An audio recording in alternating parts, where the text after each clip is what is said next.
Illinois is going to soon outlaw advertising firearms specifically to appeal to children, as well as to individuals that are determined to produce a public safety threat. So basically, you're not allowed to try to sell guns by appealing to kids or militants effectively. Now, many of you might think, why would this need to be a law? Well, welcome to America, because this is what many gun companies do to sell more weapons. In this case, if they do it, they could draw a $50,000 fine. And I really hope that that's more money that they could make from selling to the kids and the militants, but I guess we'll see. Anyway, the Attorney General of Illinois says we've gone after the marketing that has historically driven up the consumption by minors for those products that are harmful to them. Firearms industry shouldn't be immune to the standards that we put on other industries. There are plenty of things that you cannot advertise to kids, by the way. I'll just point that out. But specifically, they focused on the JR-15, a smaller, lighter version of the AR-15, advertised with a tagline, "Get him one like yours." The maker said it's deliberately made smaller with added safety features to fit younger shooters as they learn from adults how to safely maneuver such a weapon. Side note, here's an idea. Put the safety measures on the adult ones too. Seems like a good idea.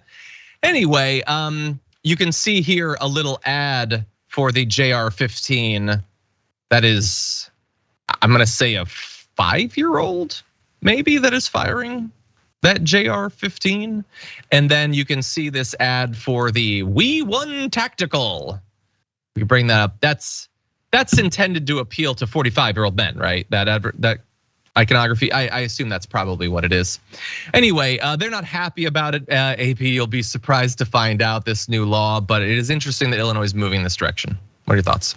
Of course they're not happy about it. And I don't think that this fine is enough money, right? If you're gonna punish someone and be punitive, like make it count, okay? Make sure that they're gonna make money off this, right? The people who love their guns, regardless of what we're going through right now in this nation when it comes to guns, especially these assault rifles, they're gonna still purchase. And we know that these gun makers and the people who sell guns are making millions, if not billions of dollars off the sales of these weapons. And so I think that if you're gonna add some sort of punishment to make sure that people are being, I would say reasonable, these companies are being reasonable and logical in who they are appealing to, then make it count. And to me, it just doesn't count, so.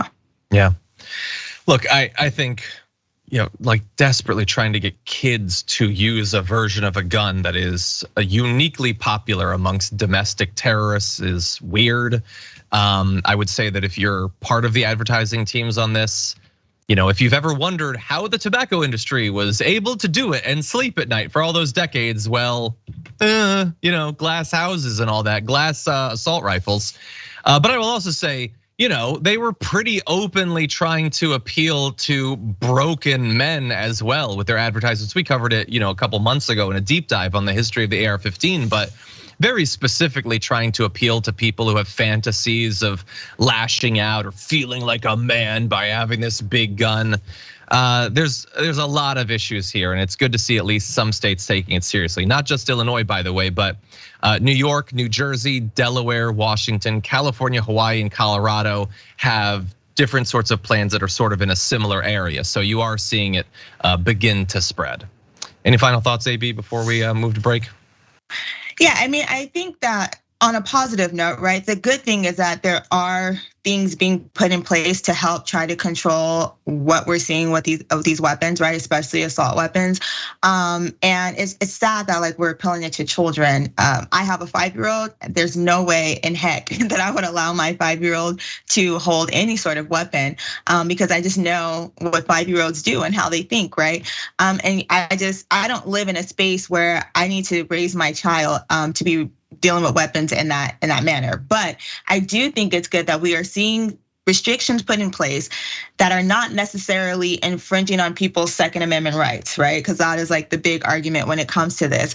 But I think as a nation, we need to be more responsible in how we are handling the sale of guns. In all actuality, we've seen way too many reckless shootings and too many people die within this year alone due to assault rifles. And so if we're gonna take into account like lives and children and say that children matter and we are pro-life and we wanna protect children, I think this counts in that realm as well. 100%. And I know you had a 5-year-old. That's adorable. Yes. Check out the Damage Report podcast each day, wherever you get your podcasts, whether Pocket Casts or Stitcher or iTunes. You can join me as I give you the news and stories you want, with a range of co-hosts and interview guests jumping in on the fun each day. Again, that's the Damage Report, wherever you get your podcasts. And if you get them at iTunes, don't forget to rate and review. Sometimes I'll read them live on the show.